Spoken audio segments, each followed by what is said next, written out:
सोनिया गांधी एक ऐसी नेता जो प्रधानमंत्री की कुर्सी के करीब पहुंचकर उस पद को अस्वीकार कर देती हैं। एक महिला जिनके त्याग और जज्बे को दुनिया सलाम करती है। साधारण सी दिखने वाली असाधारण प्रतिभा और जज्बे वाली महिला जब भारत के सबसे बड़े राजनीतिक घराने की बहू बनी तो सब कुछ बहुत अच्छा था, मगर नियति को तो परीक्षा लेनी थी। उस महिला ने वो सब देखा और झेला जिसे महसूस करने के बारे में सोचकर ही सबकी रूह कांप जाए। माँ जैसी सास इंदिरा जी को अपनी बाहों में आखिरी सांस लेते देखा, जो इस देश की एकता के लिए शहीद हुई। फिर क्या संघर्ष शुरू हो चुका था।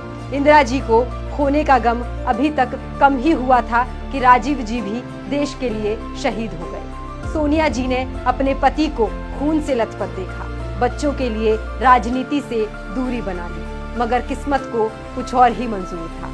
देश के प्रति सेवा का भाव सोनिया जी अपने पति और अपनी सास की आंखों में देख चुकी थी, इसलिए उन्होंने देश के प्रति अपने कर्तव्यों से मुंह नहीं फेरा। कांग्रेस की पूर्व अध्यक्षा और देश की राजनीति में अपनी तकदीर खुद लिखने वाली सोनिया गांधी जी का जीवन आने वाली पीढ़ियों को न सिर्फ प्रेरित करेगा बल्कि हर ऐसी महिला को जीने की राह दिखाएगा। फर्ज करिए एक महिला जो अपना वतन, अपना घर सब छोड़कर एक ऐसे देश में आकर बसी जहां की भाषा भी उन्हें नहीं आती थी, मगर मोहब्बत को जुबान की जरूरत कहां पड़ती है। उन्होंने राजीव जी की मौत के बाद खुद को संभाला।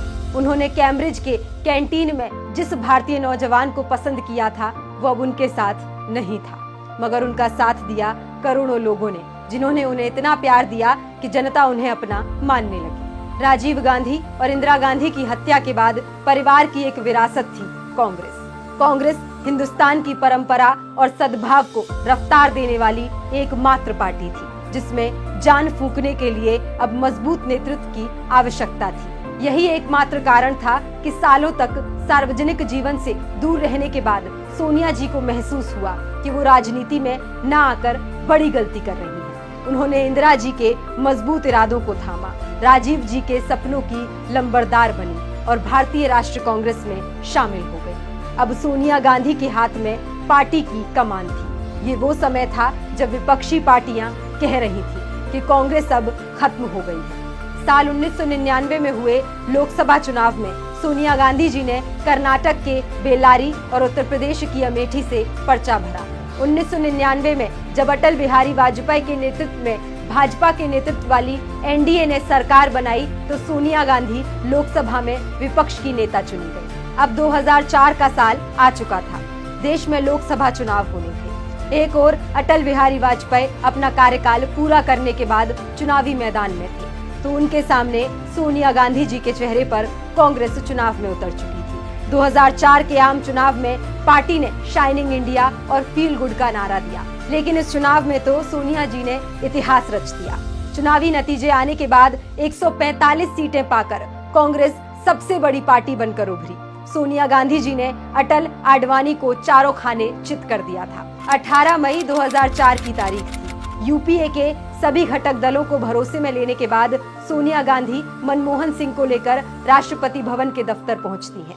तत्कालीन राष्ट्रपति एपीजे अब्दुल कलाम से कहती हैं, शपथ ग्रहण से जुड़ी मेरे नाम की लिखी चिट्ठी हटवा दीजिए, मैं सरकार बनाने के लिए दावा करने आई हूँ और डॉक्टर मनमोहन सिंह को प्रधानमंत्री पद के लिए मनोनीत कर रही हूँ।